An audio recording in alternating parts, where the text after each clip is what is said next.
جناب وہ نیچے سبسکرائب کے بٹن کو دبائیں اور بیل آئیکن کو بھی جو ہے وہ ٹک کرنا نہ بھولیں. اچھا، سورۃ البقرہ کی آیت نمبر 187 جو ہم نے سنی، وَلَا تُبَاشِرُوهُنَّ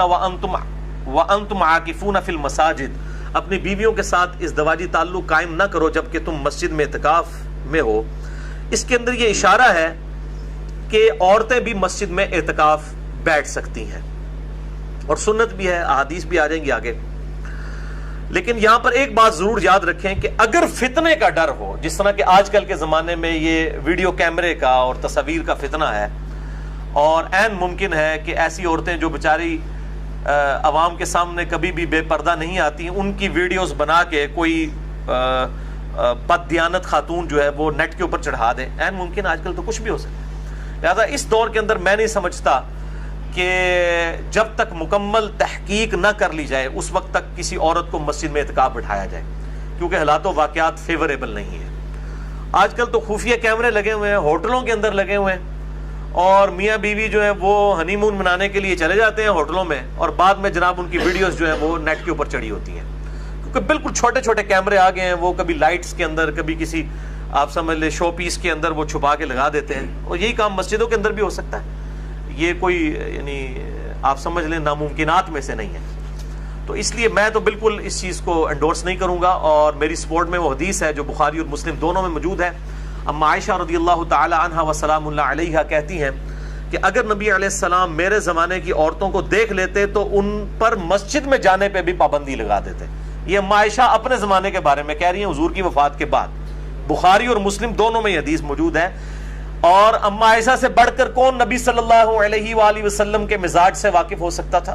مزاج رسول سے آشنا تھی آپ رضی اللہ تعالیٰ عنہ، اور وہ کہہ رہی ہیں کہ اگر میرے زمانے کی عورتوں کے حالات آپ صلی اللہ علیہ وآلہ وسلم دیکھ لیتے تو مسجد میں جانے سے بھی روک دیتے. تو اعتکاف، یہ تو اس زمانے کی بات ہو رہی ہے 1400 سال پہلے، میں تو آج کی بات کر رہا ہوں 3 جون 2017 کی. تو یہاں کے حالات و واقعات اور کیمرے کا جو فتنہ ہے کس طرح ابھر کر اس وقت پبلکلی سامنے آیا، لہٰذا اس صورتحال میں بچنے میں ہی عافیت ہے. اور اس حوالے سے میں نے ڈیٹیل لیکچر بھی دیا ہے عورتوں کے پردے کے حوالے سے، اس میں نے اس طرح کی کئی احادیث ہیں مکمل ڈیٹیل کے ساتھ، ان کے انٹرنیشنل نمبر بھی احادیث کے بتائے ہیں، مثلا نمبر 161B عورتوں کے پردے سے ریلیٹڈ احکامات کے اوپر. لہٰذا میں اجتہاداً یہ سمجھتا ہوں کہ آج کے دور کے اندر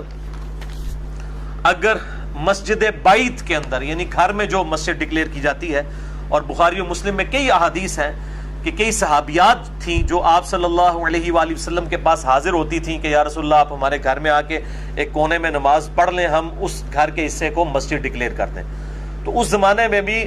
صحابہ کرام اپنے گھر کے کسی ایک کونے یا گوشے کو مسجد کے طور پر ڈکلیئر کرتے تھے گھر کی عورتوں کی نماز پڑھنے کے لیے، کیونکہ عورت کا گھر میں نماز پڑھنا مسجد میں پڑھنے سے افضل ہے. یہ صحیح الاسناد حدیث سے ثابت ہے. مسئلہ نمبر 161B میں نے ڈیٹیل سے یہ 17 کے قریب احادیث الحمدللہ بیان کی ہیں.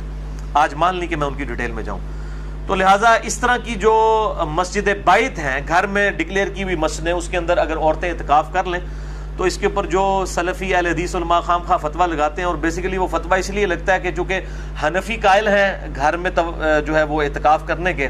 اس لیے اہل حدیث دوسرے معاملے میں بہت ضد کے اندر آئے ہوئے ہیں اس مسئلے میں کہ نہیں جی گھر میں عورت اعتکاف کر ہی نہیں سکتی، یہ تو ایک نفلی عبادت ہے، نہ بھی کرے تو خیر ہے، مطلب انہیں گھر میں نہیں کرنے دینا.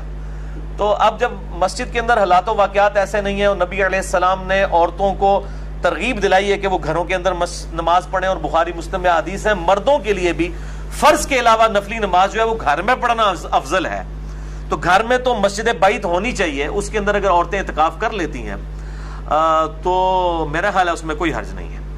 بلکہ میں تو اس سے بھی ایک سٹیپ آگے جاؤں گا کہ جو میرے جیسے مرد ہیں جن کے لیے مسجد میں اعتکاف کرنا مشکل ہے،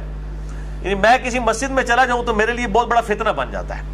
اتنے لوگ ملنے کے لیے آ جاتے ہیں اور ملاقاتوں کا سلسلہ شروع ہو جاتا ہے، حتیٰ کہ مسجد کمیٹی اور مسجد کی جو انتظامیہ اور مسجد کے جو امام اور خطباء حضرات وہ خام خواہ میرے خلاف ہو جاتے ہیں. یہ تو اللہ تعالیٰ کسی کے دل میں کسی کی محبت ڈال دینا. یعنی میں کہیں پہ بھی چلا جاؤں پورے پاکستان کے اندر جہاں پہ بھی انٹرنیٹ ہے تو لوگ جانتے ہوتے ہیں الحمدللہ. لہٰذا میں تو اب کئی سال ہو گئے کہ میں تو اعتکاف کی ایک سنت سے ہی محروم ہو چکا ہوں. حالانکہ میں الحمدللہ کوئی سال نہیں جانے دیتا تھا. 1996 سے لے کے 2008 تک میں مسلسل اعتکاف بیٹھتا تھا. لیکن اس کے بعد جب سے یہ پبلک فگر بننے والا مسئلہ شروع ہوا اور دعوت و تبلیغ سے یہ کام پھیلنا شروع ہوا، اب تو یہ حالت ہے میں اعتکاف میں کسی کو ملنے کے لیے چلا جاؤں تو مسجد کی انتظامیہ میں جو ہے نا وہ کھلبلی مچ جاتی ہے، اتنے لوگ آ جاتے ہیں ملنے کے لیے، یعنی پھر تو کوئی خطیب سے تو مسئلہ پوچھتے ہی نہیں، سارے لوگ میرے پاس آ جاتے ہیں۔ بلکہ میرے لیے تو بڑا مشکل ہو گیا، کسی اڈے کے اوپر چلا جاؤں، پبلک ٹرانسپورٹ میں یہ سفر کرتا ہوں، اپنے پاس تو ایک موٹر بائک ہے میرے پاس صرف، تو مطلب بڑا مشکل ہو جاتا ہے میرے لیے مینج کرنا، اور پھر مسجد میں 10 دن کے لیے کہیں بیٹھ جاؤں تو یہ تو مولوی میرا جو ہے کچومر نکال کے تو وہاں سے تو میرا جو ہے وہ جنازہ ہی اٹھے گا، تو بڑا مشکل ہو گیا۔ تو اس طرح کے مرد جن کے لیے اس طرح کی صورتحال بن جائے وہ بھی پھر گھروں کے اندر ہی اعتکاف کریں، اگر انہوں نے اصل مقصد تو یہ ہے کہ آپ نے کنسنٹریشن کے ساتھ اپنا وقت اللہ کے لیے دینا ہے۔ واللہ اعلم۔